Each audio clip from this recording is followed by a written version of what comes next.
Selanjutnya sekarang persiapan yang harus kita pikirkan itu adalah persiapan mental ya. Jadi seperti katakan oleh Nadia gitu ya. Banyak orang artinya gini, kita harus ya namanya mau memasuki pernikahan itu kita memang harus ada kesiapan zahir dan kesiapan batin. Yang berkaitan mental ini kita harus tahu yang namanya pernikahan itu kadang bukan sesuatu yang apa ya, bukan sesuatu yang kadang kayaknya ya kalau sebelum nikah tuh membayangkan pernikahan tuh kayak indah semuanya. Padahal di dalam pernikahan tuh ya namanya hidup tidak bisa semuanya indah. Nah sehingga kadang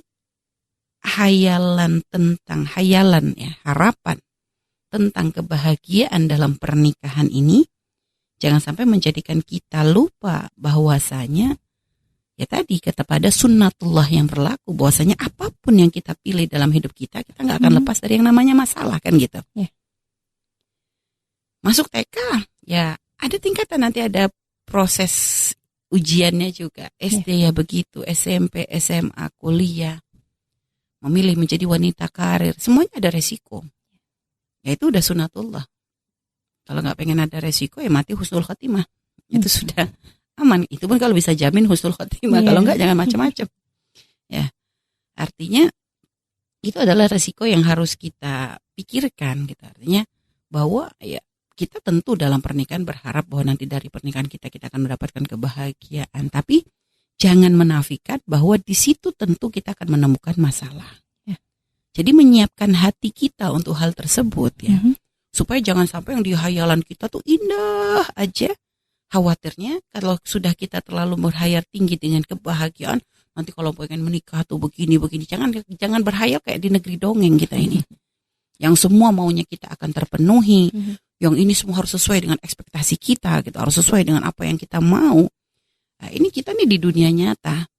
Nah, sehingga kadang terlalu tingginya harapan kepada kebahagiaan, sehingga kadang ketika orang memasuki pernikahan lalu menemukan di situ ada permasalahan yang tidak akan bisa terhindari, ini kadang menjadikan orang ngedrop. Sehingga makanya subhanallah, mungkin Nadia pernah dengar ya bahwa dikatakan masa-masa 3 tahun awal pernikahan ini masa-masa yang rawan. Sehingga banyak sekali kadang terjadi perceraian itu adalah di masa-masa ini. Nah, ini biasanya karena kaget. Karena terlalu kaget, loh kok kayak gini gitu loh. Saya kemarin nggak mikirnya kayak begini gitu. Kok ternyata nah itulah. Tapi pun jangan juga dengan apa yang kami sampaikan akhirnya udah mikirnya seudon terus gitu. Aduh jangan mikir kok tahu jadi serem, saya jadi takut nikah. Ya nggak bisa begitu gitu loh. Artinya memang kita artinya harus siap gitu loh. Kebahagiaan itu ya harus kita upayakan dong dengan ilmu yang kita punya. Tapi pun kita jangan harus berharap bahwa semuanya akan sesuai dengan apa yang kita mau kan gitu. Namanya ini coba laki-laki wanita nggak ada hubungan darah. Bahkan mungkin kalau misalnya pernikahannya dilakukan dengan sesuai syariat gitu ya. Artinya kadang kita bukan tidak benar-benar kenal akan kepribadian pasangan kita.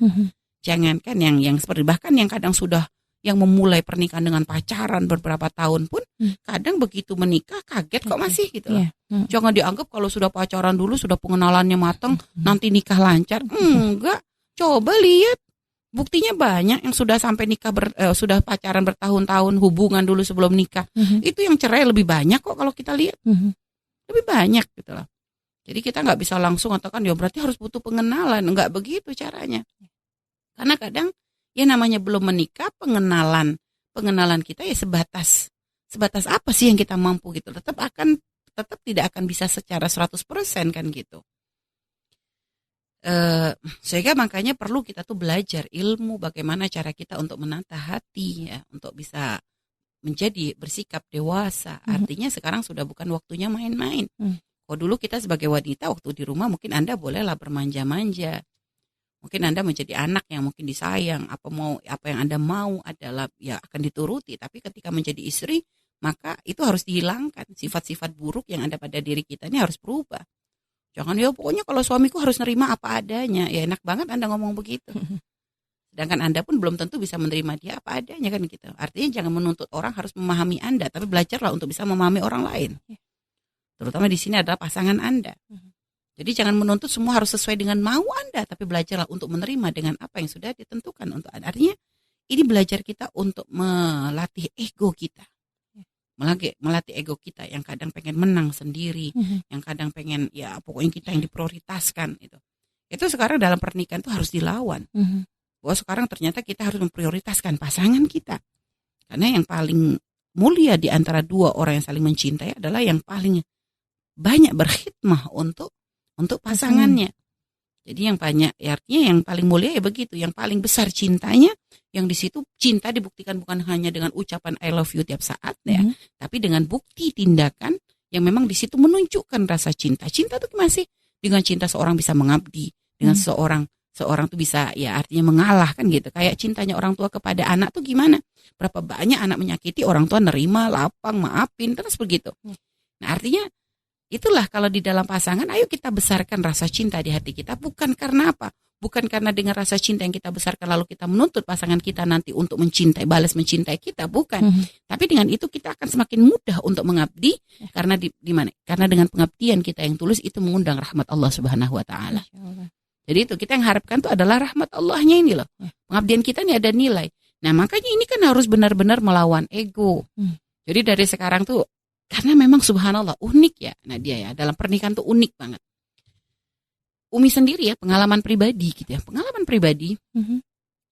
Umi itu model orang ya, kalau misalnya ribut sama teman, ada masalah dengan teman, gampang banget minta maaf. Maksudnya tuh bukan orang yang suka nyimpen lama-lama tuh. Ya artinya dulu kalau ada masalah dengan teman, ya paling lama tuh sehari udah harus beres gitu. Gak suka kalau lama-lama. Jadi kadang ya kita kalau bisa minta maaf langsung, kalau nggak pakai surat, intinya pokoknya harus beres gitu. Gak mau kalau berlarut-larut. Giliran nikah gitu ya, minta maaf ke teman tuh gampang banget. Giliran nikah, ya namanya nikah kan pasti kadang nemuin masalah, begini ribut, adalah aja waktu itu awal-awal juga kan, ya masa-masa masih adaptasi gitu ya. Itu Masya Allah, mau minta maaf sama suami itu kayaknya harus istikharah dulu deh. Bilang maaf itu, mulut itu kayak ke kunci gitu. Kok berat banget sih bilang? Sampai mau minta maaf kok susah sih? Kok gini sih gitu? Jadi kayak ego kita tuh, kan dia kan suami, dia kan harus ngalah. Kamu kan istri, kamu kan lebih muda, kamu kan jadi gitu. Hawa nafsu kita tuh kayak ngomporin kita nih, untuknya kan jangan nanti kamu kalau kamu minta maaf nanti kamu tuh berarti yang salah kan gitu. Padahal kan kamu kan nggak salah. Hawa nafsu itu Masya Allah bisikinnya tuh luar biasa. Sampai kita tuh kok kayak gini ya, kaget gitu. Dulu gitu sebelum menikah kan kita waktu itu di Yaman, kita masuk Sakan ya, asrama. Yang kadang kita itu kalau lagi pengurus yang jaga asrama itu pulang, maka anak Indonesia waktu itu ya disuruh mengambil alih, menghandle apa yang harus dilakukan, misalnya masak apa gitu ya. Umi ini termasuk yang sama teman-teman tuh dijadiin andalan tuh bagian masak gitu ya. Jadi kalau ada masak, dan dulu tuh masakin temen tuh enjoy aja gitu, bener enjoy banget. Kalaupun misalnya nggak ada yang bantuin, ada yang kadang tuh teman yang kadang suka hobinya ya cuma bagian makannya aja, bagian repot ya nggak ikut-ikutan, tiba-tiba giliran waktu makan nongol. Ada yang model begitu, kita kan ada masalah gitu, nyantai aja gitu, udah pokoknya masakin, dah siapa yang mau makan senang aja. Apalagi kalau mereka pada senang gitu tuh kayak bahagia gitu ya. Giliran nikah beda Nadia. Giliran masak, suami nggak mau bantuin, misalnya. Suami gak mau bantuin, itu sebel banget. Gue gak ngerti sih, dari tadi kita repot, dianya kok cuma ngeliatin aja, dianya Allah Rabbi. Jadi segitunya hawa nafsu itu. Padahal waktu itu suami gak bantuin bukan karena apa, mungkin dia kepengen kita itu benar-benar hasil kita tanpa campur tangan. Mungkin kadang mikirnya kan begitu, cuma di otak kita tuh sudah gak gitu. Kadang suami maksudnya mungkin gak bantuin karena memang ya itu tadi, pengen kita bisa berkreasi seluas-luasnya, artinya memberi kesempatan kepada kita tuh benar-benar memberikan. Tapi gitu hawa nafsu kita tuh loh, kok dia cuek, kok gitu loh. Jadi kayak ada suudahnya yang setan itu benar-benar kayak pengen merusak rumah tangga kita itu, Masya Allah banget gitu. Sehingga kayak kita tuh dikompori, dibikin kita tuh pegel, dibikin kita tuh ngedumel, sampai masak tuh kayak sebel gitu tuh. Allah, kita tuh kok gini sih gitu. Sampai terus terang, awal itu tuh Umi ngerasa down banget. Kok gini hatinya Umi, kok jadi jelek banget gitu, kok kotor banget, kok jadinya kok gak seperti ini bukan kita banget gitu. Jadi ya Allah, itu tuh akhirnya ternyata memang setannya tuh Masya Allah. Karena yang namanya pernikahan itu kan ibadah, sama seperti kita ketika kita menuju kepada Allah dengan ibadah yang lain, sholat, puasa, itu kan setannya ada. Setan goda orang nggak pernah sholat dengan setan yang goda orang sholat, tentu setannya kelasnya beda. Untuk goda yang orang nggak sholat mah gampang banget, kasih aja setan kelas TK. Untuk yang sholat ini, yang bisa menjalankan sholat wajib, setannya mungkin naik kelas-kelas yang kelas-kelas SMA gitu. Untuk yang rajin sholat malam, setannya sudah yang ke kelas-kelas kuliah, mungkin yang udah yang profesor juga kan gitu. Jadi tergantung dengan kekuatan iman kita kan, tergantung kadar itu loh. Makanya ketika belum menikah mungkin godaan kita ya nggak seberat ketika menikah, karena dalam pernikahan ini ada pahala gede. Di saat kita bisa menanggalkan ego, di saat kita bisa tulus dalam pengabdian. Makanya setelah kita ngerasa begitu, lalu kita membaca bagaimana pengabdian Sayyidah Khadijah, itu tuh kayak dijeblukin ya, kita tuh kayak dijatuhin dari langit ke bumi gitu tuh. Kok jauh banget gitu loh. Sayyidah Khadijah ini tentu sebagai istri kan beliau juga pastinya masih pernah merasakan hal seperti ini. Tapi kenapa kok bisa sampai beliau tuh mengabdi kepada Nabi itu tanpa pamrih, tanpa menuntut, tanpa mengharap balasan. Loh ini kok jauh banget gitu. Makanya dotnya tuh ngerasa tuh bukan aku banget kayak gini, ini bukan kita banget gitu. Makanya ini loh yang ingin Umi sampaikan. Jadi ada hal-hal yang kadang tuh mengagetkan kita. Sesuatu yang dulu tuh kita nggak pernah kebayang itu ada pada diri kita, kadang bisa muncul ketika kita menikah. Makanya nih kesiapan mental ini sangat penting. Perlu kita belajar dari orang-orang soleh apa yang harus kita siapkan dalam pernikahan, ya. Dan juga perlu kita sering dekat kepada orang tua kita. Karena ini adalah kesempatan untuk mencari keberkahan. Karena dengan hubungan yang baik kita dengan orang tua, dengan tujuan apa? Nanti memasuki pernikahan pun Allah berkahi dengan kebahagiaan. Karena kan ada keberkahan dari kedekatan dengan orang tua. Dan juga sering meminta nasihat. Makanya ada satu kisah ya. Kita ada seorang alim, seorang soleh bernama Al-Fazari. Ketika putrinya itu akan menikah gitu ya. Ini Imam Al-Fazari ini adalah seorang imam, seorang syekh ya, seorang alim. Yang ketika putrinya akan menikah itu, belum menikah nih, baru akan menikah. Sudah didudukin dulu, diberi nasihat. Makanya ini pentingnya peran orang tua. Jadi jangan hanya anak kita disibukin, nanti kamu ini ya, fitting baju lah, apalah inilah itulah, hanya sibuk di sana. Nggak, ajak dia berbicara. Untuk bagaimana pembekalan untuk menjadi istri yang baik. Pembekalan untuk menjadi suami yang baik.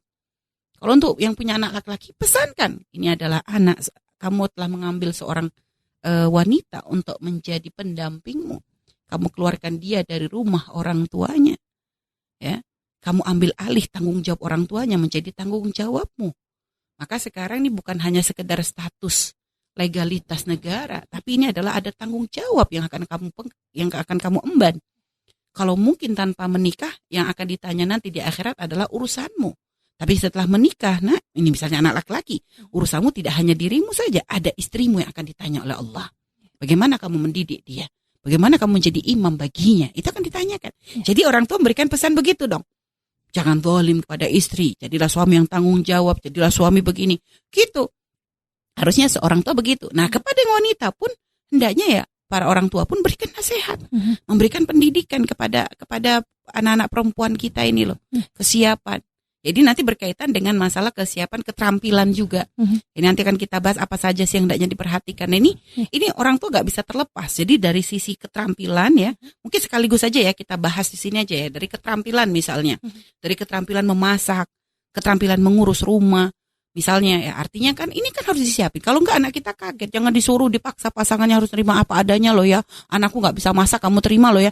Enggak begitu dong. Walaupun memang masak bukan menjadi kewajiban seorang wanita nantinya ketika menjadi istri dalam fikih ya. Tapi bukan berarti ketika dia masak untuk suaminya tidak ada nilai lebih.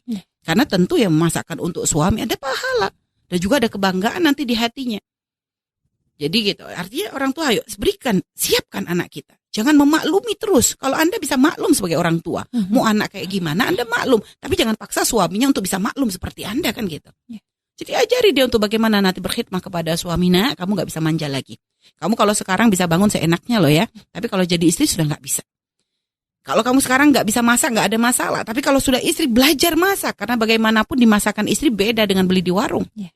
Ajari begitu. Ajari keterampilan itu bukan hanya urusan masak, urusan mengatur kerapian rumah. Ini sekarang kamarmu berantakan. Gimana kamu nanti kalau jadi istri?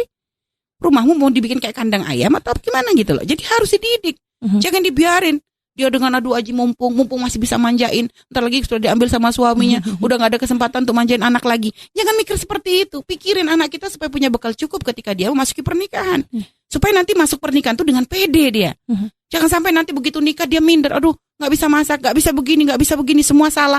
Nah ini gara-gara orang tua yang gak siapin. Jadi hanya karena mikir kadang pengen manjain anak, pengen nyenengin, aji mumpung. Subhanallah. Salah ini. Dan termasuk juga keterampilan mengatur keuangan. Ajari tuh anak kita, bukan brol-brol. Nak, nanti kalau kamu jadi istri, sering-sering GoFood ya, sering Gojek ya, sering ini ya. Pesannya sudah suruh jajan aja sih anak, mana bisa begitu. Ajari nak. Jadi mungkin kalau sekarang, mungkin orang tuanya mampu, ibu bisa, kamu pengen. Tapi begitu nanti jadi istri, gak bisa seperti itu sayang. Artinya walaupun misalnya suaminya gambarannya kaya, nggak boleh dong kita langsung hanya menyiapkan anak kita untuk kondisi enak. Karena yang namanya orang itu kadang ada naik turunnya. Jangan sampai anak kita hanya disiapkan untuk menjadi istri dalam kondisi dia suaminya kaya raya, tapi dia tidak siap ketika ternyata suaminya diuji oleh Allah misalnya kan, nggak mustahil. Nah, kalau anak kita nggak disiapin sederhana, hidup sederhana, makanya orang-orang tua dulu tuh bagaimana kadang menanamkan di hati anak itu kesederhanaan itu sebenarnya tanpa harus ngomong otomatis tercipta. Kita masih ingat bagaimana kita punya ibu ya, ibaratnya tuh kreatif banget gitu, kreatif banget. Kadang untuk urusan masak ya, telur tuh zaman dulu tuh ya jangan dipikir begitu gampangnya. Masak telur itu ya ibaratnya pun kondisi dulu tuh nggak langsung brol-brolan. Sehingga dulu orang tua tuh saking Umi punya ibu tuh saking kreatifnya biar telur tuh cukup untuk anak-anak banyak gitu ya, telur dikit tapi cukup banyak, campur tepung karena itu kan tepung murah ya. Tepung murah diencerin gitu tepungnya baru nanti cemplungin telur. Nah itu jadi enak. Maka sampai sekarang nih Umi nih masih ninggalin kebiasaan itu susah. Jadi kalau telur kadang lebih demen yang dikasih tepung karena memang dari kecil dilatih gitu. Nah Umi termasuk yang bisa ngerasain waktu pas beras juga kan bukan yang brol-brolan. Sehingga kadang ibu tuh kreatif. Ada saat kalau sudah beras lagi nipis itu dicampur dengan singkong yang dicacah begitu. Campur singkong dicacah karena singkong kan di kebun banyak tuh. Nah ibu waktu itu tuh di sekeliling rumah tuh kebunnya tuh singkong. Jadi nanti dicacah dicampur dengan nasi supaya nanti kan jatah nasi berkurang. Nah jadi ingat juga masak ayam dulu tuh ya. Ayam kampung satu misalnya. Tapi untuk seorang serumah anak banyak. Sehingga nanti bumbunya yang dibanyakin. Bumbu dibanyakin jadi ayam kecil-kecil yang penting bumbunya banyak. Jadi diubek dengan nasinya. Jadi orang tua kita tuh akhirnya terbawa gitu loh. Untuk kita pun artinya nggak gimana gitu. Dan ini yang kadang sekarang anak-anak kita nggak merasakan itu semua. Anak kita sekarang mau bikin telur kadang sekali masak bagi 3. Indomie 2. Udah kita dulu Indomie tuh ya sampai ingat makan mie gitu ya, makan mie instan ya, mie instan gitu ya. Ini nyebut merek nih karena kebiasaan dari dulu tuh kan yang ini jadi keceplosan ya. Mie instan ya, maksud kami mie instan. Itu tuh dulu itu ingat banget caranya supaya irit itu gimana. Mie-nya 2 bungkus tapi dimakan serumah. Jadi kuahnya dibanyakin, tambahin garam, habis itu nanti ada kerupuk mentah dulu tuh. Kerupuk mentah yang direbus lebih dulu, nanti dicemplungin tuh ke mie-nya tuh. Nah kan Masya Allah kita tuh sampai, dan itu enak banget gitu. Ternyata sekarang jadi menu seblak ya. Masya Allah. Padahal itu tuh dari zaman dulu. Kita tuh bukan karena ada variasi, enggak. Hanya biar mie-nya tuh berkah gitu. Karena kerupuk itu kan murah. Apalagi kerupuk-kerupuk bawang kayak ketinggi kan murah. Jadinya tuh dicampurin ke mie dengan kuah banyak, nanti kasih cabai banyak. Itu tuh seger banget gitu loh. Jadi kita tuh dulu diajarin. Akhirnya makanya kadang anak-anak dulu gitu maksudnya yang dari didikan dari orang tua seperti itu kadang jadi kreatif. Ada aja mau buang makanan, mikir nih dulu kalau orang tua nggak ada istilah buang makanan. Jadi kalau lagi hajatan kan melum lauk-lauk banyak macam-macam gitu tuh. Wah ini kalau diangetin satu-satu ribut, dicemplungin jadi satu katanya jadi brandrang. Kalau istilah orang Jawa tuh brandrang tuh makanan-makanan angetan. Sebagian daerah nggak mau kayak begitu ya, pengennya kalau udah hasil sehari buang. Kalau di Jawa tuh nggak ada istilah brandrang tuh ngangetin, kadang dicemplungin ini cemplungin. Tapi rasanya Masya Allah enak banget gitu loh. Nah inilah artinya kadang perlu kreatif dan ini nih kadang keterampilan yang tidak diajarkan saat ini oleh orang tua kepada anak. Jadi nggak diajarkan orang tua kepada anak. Sehingga kadang itu anak taunya hidup enak saja. Kalau lapar langsung tinggal main aplikasi, pesan makanan lewat online kan gitu ya. Nanti datang bayar kan begitu. Nah ini sekarang yang terjadi seperti itu. Nah makanya kita buat perubahan. Nah ini tadi kembali kepada pesan dari Al-Fazari ya kepada putrinya. ketika akan menikah, ya, beliau berkata kepada putrinya, wahai anakku, kamu ini akan keluar dari kehidupan, ya, di mana kamu tuh sudah terbiasa untuk tinggal di situ, menuju ke sesuatu, menuju ke firash, ya. Jadi kalau disebutnya tuh firash tuh ranjang, ya. Jadi kamu menjadi keluar dari sesuatu yang kamu tuh sudah kebiasaan, kamar kita, rumah gitu kan udah biasa, menuju ke ranjang. Artinya maksudnya di sini ya, maksudnya arahnya memang ya namanya nanti kan menikah itu kan mau tidak mau kita akan tinggal dengan suami yang kamu tuh nggak pernah tahu sebelumnya. Artinya apa?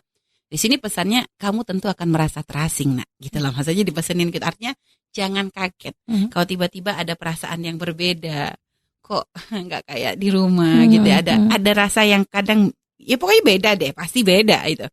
Ngerasa pertama kali ya, namanya kayak kita pindah ke tempat yang pertama kali kan perlu adaptasi. Nah, ini nih jangan kaget.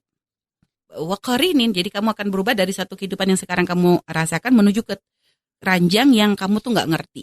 Begitu juga ke teman hidup yang kamu itu belum terbiasa dengannya. Karena biasa dengan bapak ibunya, sekarang ganti dengan suaminya. Tentu ada aturan beda dong. Hubungan ayah dengan ibu dengan anak beda dengan hubungan suami dengan istri. Ya. Maka fakuni lahu, maka jadilah kamu wahai anakku bagi suamimu itu ardan, bumi, yakun laki samaan, maka dia akan menjadi langit bagimu. Ayo jadilah kamu ardon, kamu tuh nyiapin lahannya gitu loh. Suamimu menjadi langitnya gitu loh. Jadi maksudnya kesiapan kita itu loh. Artinya ini kan subhanallah nasihatnya ya. Jadi nanti kami jelaskan ya di belakang. Wa kunilahu mihadan yakun laki imadan. Jadilah kamu itu hamparan dan sehingga agar dia bisa menjadi sandaran bagimu. Tastanida ilaihi, yang kamu tuh nanti akan bersandar padanya. Wa kunilahu amatan yakun laki abdan. Jadilah kamu tuh seperti budak perempuan. Maka dia pun nanti akan menjadi abd dan budak juga untukmu gitu. Setelah itu wala tulhi alaihi fi syai'in fayaklaki gitu kan. Dan janganlah kamu itu memaksa dia kepada sesuatu yang nanti akan menjadikan dia tuh enggak nyaman denganmu. Jangan kamu tuh pengen dituruti, maksudnya maumu sehingga nanti tidak nyaman. Wala taba'adi anhu fayansaki, dan jangan menjauh dari suamimu itu. Karena takut nanti dia akan melupakanmu. Nah, inna anki biqabdin wa haibatin fab'adi anhu. Kalau nanti dia tuh ada saat mendekat kepadamu biqabdin, dengan genggaman tangan ya, wa haibatin, dengan haibah maksudnya dengan ya haibah tuh kayak wibawa ya. Berarti maksud di sini tuh apa? Fab'adi anhu, menjauhlah dulu. Maksudnya apa? Ada masa, ini nanti akan kami jelaskan ya. Wafadhi anfahu, jaga hidungnya. Wasam'ahu, jaga telinganya. Wa ainaihu, jagalah matanya. Ya. Wala yashumu minka illa tiban, jangan sampai suamimu mencium kecuali yang baik. Wala yasma' minka illa hasanan, jangan sampai suamimu mendengar kecuali yang baik. Wala yanzur minki wala yasma' minki illa hasanan, jangan sampai mendengar kecuali yang baik. Wala yanzur minki illa jamilan, dan jangan suami melihat kepadamu kecuali juga yang baik. Gitu. Nah, maksudnya apa? Ini pesan luar biasa banget. Jadilah kamu bumi, nanti dia akan menjadi langitmu. Artinya dalam hubungan suami istri, jangan kita menuntut suami terlebih dahulu, tapi kita yang mengalah gitulah. Artinya dengan kita menyiapkan diri kita sebagai bumi bagi suami, maka suami akan menjadi langit bagi kita. Ketika kita menjadi hamparan, maka suami akan menjadi sandaran. Itulah. Lalu setelah itu apa? Ketika kita menjadi budak, artinya kita mengabdi kepada suami, maka pun kita akan mendapatkan timbal balik dari itu semua. Nah, ini sebenarnya orang tua Imam Al-Fazari ini mengajarkan anaknya makna pengabdian tanpa pamrih. Tapi nanti tentu yang namanya kebaikan itu akan ada buahnya. Jadi apa yang kita tanam, yaitu yang akan kita panen kan gitu, akan kita tuai. Jadi seperti kita menanam kebaikan, ya kan kita akan kembali kepada kita. Gitu loh. Jadi ini pendidikan maksudnya begitu. Jadi kamu tuh berbuat baik dulu. Jangan kamu tuh malah pengen dari awal pengen diladeni, pengen dimanjain, pengen begini, pengen itu, hanya maunya kita terus. Lah ini kan susah. Jadi kita dulu beri apa yang kita mampu. Berikan apa yang kita bisa gitu loh. Nah, setelah itu nanti dari situlah kita akan mendapatkan timbal balik secara otomatis. Jadi mengabdi dulu kepada suami, dari situ suami akan ada rasa syukur di hatinya kepada kita, akan pengabdian kita. Setelah itu kalau seandainya kamu tuh punya mau, jangan paksa suamimu. Kalaupun memang kita ada hajat yang kita inginkan dari suami, sampaikan dengan cara yang indah, bukan dengan cara tuntutan. Mas tolong boleh beliin ini ya, aku tuh udah biasa kayak begini. Gak begitu caranya. Jadi ada cara yang indah bagaimana cara meminta suami. Memaksa suami tanpa suami merasa bahwa dirinya terpaksa. Itu ilmu yang harus dipelajari. Cara berbicara yang benar. Nah setelah itu apa? Wala tabaat. Jangan menjauh. Jangan membuat jarak. Belum apa-apa sudah pengen pisah kamar. Wah ini gimana mau deket? Itu loh. Jadi biasakan bersama gitu ya, satu kamar. Dan ini kadang penyakit ini biasanya muncul pisah kamar nih kalau sudah punya anak. Ini banyak yang seperti itu. Jadi banyak orang nikah itu akhirnya menjadi jauh gara-gara suka pisah kamar, tempat. Jangan dianggap remeh loh ya. Itu akan membuat jarak antara suami dengan istri. Karena namanya hubungan suami istri diranjang itu bukan melulu urusan syahwat. Tapi ini masalah kedekatan. Ya, setelah itu apa? Inna anki bi qabdin. Jadi kalau sampai dia mendekat dengan tadi genggaman itu maksudnya apa? Kalau kamu tuh sudah merasa suami ini kayak ada hawa-hawa emosi. Hawa-hawa marah. Ya, sudah ada sesuatu yang kayaknya itu kamu jangan malah ngomporin. Ayo kamu menjauh sedikit. Artinya maksudnya apa? Jangan malah memancing. Menjauh sedikit supaya dia tenang terlebih dahulu. Jadi kalau lihat suami sudah mukanya nggak enak, boleh kalau kita pun bisa ngomong dengan kelembutan. Tapi kita harus siap. Kadang biasanya responnya mungkin tetap ya nama orang emosi kadang udah diam kamu kan gitu biasa gitu. Udah jangan tanya. Biasa kan seperti itu. Maka kita harus kenapa? Khawatir kalau kitanya nggak siap hati, nanti kita tersinggung dengan itu. Akhirnya awalnya kan kita ngomong lembut nih. Cobalah sekarang Umi ngelihat Nadia lagi wajahnya udah emosi nih. Nah setelah itu apa? Umi langsung manjang. Ada apa sih Nadia? Cerita dong gitu kan. Kadang kalau orang lagi emosi itu kan nggak suka malah begitu. Dia malah udah diam aja gitu kan gitu. Nah awalnya Umi akan ngomong baik kan. Awalnya kan ngomong baik. Tapi begitu lihat respon begitu, Umi kan akhirnya tersinggung. Bisa saja nanti Umi balasnya, kamu tuh diperhatiin kayak gitu kan lihat. Nah ini loh maksudnya kadang kita kalau misalnya kita memang sudah siap dengan resiko suami nanti ada balasan tidak baik, ya oke. Tapi kalau nanti dia balas benar tidak baik seperti yang kita pikirkan, maka siap dong hati. Oh sudah berarti diem, jangan ngomong, jangan langsung terpancing. Khawatir nanti terpancing, yang ada malah ribut. Bukan nenangin suami, malah bikin masalah di atas masalah kan kita. Karena kadang mungkin orang butuh privasi, cukup kita berikan perhatian dalam diam kita. Ambilin minum, nih mas minum dulu mas. Ambil wudhu yuk ada. Jadi gitu, alihkan. Jangan dulu ditanya. Seperti bagaimana, makanya Sayyidah Khadijah lihat hebatnya beliau. Melihat Nabi ketakutan, gemeteran. Nggak langsung sibuk kepo nanya, ada apa? Kenapa kamu? Ini enggak. Diambilin selimut dulu, ditenangin dulu. Setelah tenang, baru Rasulullah cerita gitu loh. Adabnya ini. Nah setelah itu apa? Wafadhi anfahu ya. Jaga hidungnya, jaga telinganya, jaga matanya. Maka maksudnya jangan kamu itu sampai tercium yang tidak enak darimu. Makanya jaga bau mulut nantinya. Maksudnya jaga kebersihan mulut. Maka ini untuk yang termasuk yang akan menikah nih ya. Termasuk masalah menjaga kebersihan gigi ini penting dari sebelum menikah. Mohon maaf karena karang-karang gigi itu kadang menjadi sebab keluar munculnya bau-bau tidak enak gitu. Artinya segera dong cek. Jangan hanya masalah fisik tadi secara yang ini aja, masa badan apa. Gigi ini perlu. Yang ngerasa giginya kurang bagus atau apa, segera beresin lubang-lubang atau gimana, beresin. Supaya nanti dari situ tidak keluar bau yang tidak enak. Karena jangan sampai kesan pertama sudah gak enak, nanti bikin trauma itu. Nah setelah itu wafadhi sam'ahu. Nah ini tolong pendengaran suami kita tuh dijaga. Jangan sampai suami kita tuh dengar suara kita yang cempreng lah, yang marah, ngomel apa ya gitu. Jadi yang indah-indah lah kalau ngomong sama suami itu lembut, manja, mesra gitu ya. Jadi dibiasakan. Jangan udah rawol teriak-teriak gini pasal ya itulah nggak pantas. Wafadi ainaihu ya. Jadi jaga matanya juga. Jadi jangan sampai matanya tuh melihat yang nggak indah. Selalu tampil cantik untuk suami kita. Cantik bukan berarti harus dandan komplit. Kan tidak seger, baju pun yang bersih gitu ya. Wangi, setelah itu ya menyenangkan lah gitu ya. Artinya semampu kita memang kalau memang suami suka berdandan, kita dandan, ya dandan lah untuk suami. Kalau suami kita senang yang fresh, ya mana yang disukai suami gitu loh. Suami kita suka kita pakai baju begini yang sekiranya ya bukan baju yang membuka aurat, bukan melanggar syariat, maka pakailah gitu lah.